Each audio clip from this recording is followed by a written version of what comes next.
بسم اللہ الرحمن الرحیم۔ السلام علیکم۔ اگر آپ ہسٹری پر مبنی مکمل تحقیق کے ساتھ ویڈیوز دیکھنا چاہتے ہیں اور معلومات حاصل کرنا چاہتے ہیں تو ہمارے چینل کو سبسکرائب ضرور کریں تاکہ آپ کو تمام معلوماتی ویڈیوز ملتی رہیں۔ اللہ تعالیٰ نے حضرت سلیمان علیہ السلام کے لیے جنوں، شیاطین اور جانوروں کو مسخر کر دیا تھا، اور وہ سب حضرت سلیمان علیہ السلام کے تابع فرمان تھے۔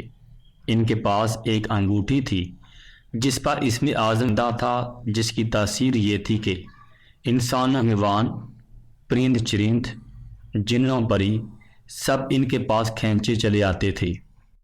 جب حضرت سلیمان علیہ السلام کی سلطنت بہت وسیع ہو گئی تھی، انہی دنوں کا واقعہ ہے کہ ایک روز معمول کے مطابق آپ قضائے حاجت کے لیے باہر گئے اور اپنی انگوٹھی ایک لونڈی کے حوالے کر گئے۔ ان کے جاتے دیواؤں کے ملک کا بادشاہ جمود لیس کسی طرح وہاں آ گیا۔ اس نے لونڈی سے حضرت سلیمان علیہ السلام کی انگوٹھی حاصل کی اور تخت سلیمانی پر جا بیٹھا۔ اس انگوٹھی کے سبب سارا نظام سلطنت چل رہا تھا۔ چنانچہ انگوٹھی پاس نہ ہونے کی وجہ سے حضرت سلیمان علیہ السلام سے سب کچھ چھن گیا اور وہ انگوٹھی دوبارہ پانے کے لیے جنگل کی طرف نکل گئے۔ چلتے چلتے وہ ایک روز بنی اسرائیل کے ایک گھر کے دروازے پر پہنچے۔ آپ بہت بھوکے پیاسے تھے۔ آپ نے دروازے پر دستک دی تو اندر سے ایک عورت نے پوچھا، کون ہے؟ حضرت سلیمان علیہ السلام نے جواب دیا، میں ہوں جس کی دعوت کرنا لازمی ہے۔ خاتون نے کہا، میرا شوہر گھر سے باہر ہے، اس کی غیر موجودگی میں غیر محرم کی دعوت نہیں کر سکتی۔ البتہ میرے باغ میں چلے جاؤ، جب میرا شوہر واپس آئے گا تو تمہاری مراد پوری کر دی جائے گی۔ حضرت سلیمان علیہ السلام اس کا جواب سن کر اس کے باغ میں چلے گئے اور پانی پی کر سو گئے۔ سونے کے دوران باغ میں کہیں سے ایک ناگ نکلا اور آپ کے قریب بیٹھ گیا، پہرا دینے لگا۔ اس خاتون کا شوہر باغ میں آیا تو یہ منظر دیکھ کر پریشان ہو گیا۔ اس نے اپنی بیوی سے پوچھا کہ یہ آدمی کون ہے اور یہاں کیوں سو رہا ہے؟ بیوی نے بتایا کہ یہ مسافر ہے اور آپ کے انتظار میں ٹھہرا ہوا ہے۔ حضرت سلیمان علیہ السلام بیدار ہوئے تو ناگ وہاں سے ہٹ گیا۔ عورت کا شوہر آپ سے بے حد متاثر ہوا اور اس نے آپ کو اپنی بیٹی کا رشتہ دینے کی پیشکش کی، جو آپ نے قبول کر لی۔ آپ نے اس شخص کی بیٹی سے شادی کی اور 3 روز تک وہاں قیام کرنے کے بعد اپنی بیوی کو ساتھ لے کر وہاں سے روانہ ہو گئے۔ ادھر آپ کے تخت پر جمود لیس قابض تھا، جو جنات میں سے تھا۔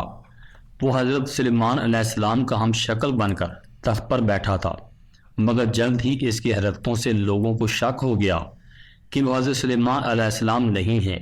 چنانچہ انہوں نے اپنا شک دور کرنے کے لیے یہ تدبیر کی کہ جمود لیس کو تورات پڑھ کر سنانے کے لیے کہا۔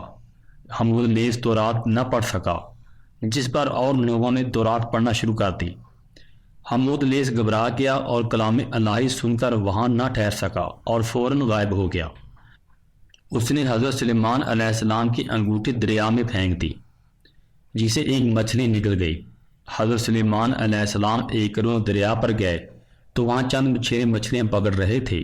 آپ نے دیکھا تو آپ بھی ایک آدمی کے ساتھ مل کر مچھلی پکڑنے لگے۔ قدرت خداوندی سے ان کے جال میں وہی مچھلی پھنس گئی جس نے یہ آپ کی انگوٹھی نکلی تھی۔ آپ نے اس آدمی سے وہ مچھلی پکانے کے لیے خریدی اور گھر لا کر اپنی بیوی کو دی۔ بیوی سے فرمایا کہ اس مچھلی کو آج شام پکا لینا۔ آپ کو بالکل معلوم نہ تھا کہ آپ کی انگوٹھی کس مچھلی کے پیٹ میں ہے۔ جب آپ کی بیوی نے مچھلی کا پیٹ چاک کیا تو اسے انگوٹھی برآمد ہوئی۔ آپ کی بیوی نے انگوٹھی آپ کو دکھائی تو آپ نے انگوٹھی کو فوراً پہچان کر انگلی میں پہن لیا۔ انگوٹھی حاصل ہوتے ہی آپ کا تخت و تاج آپ کو واپس مل گیا۔ آپ نے اسے اللہ تعالیٰ کا ایک امتحان سمجھا جس پر آپ پورا اترے اور پہلے کی طرح حکومت کرنے لگے۔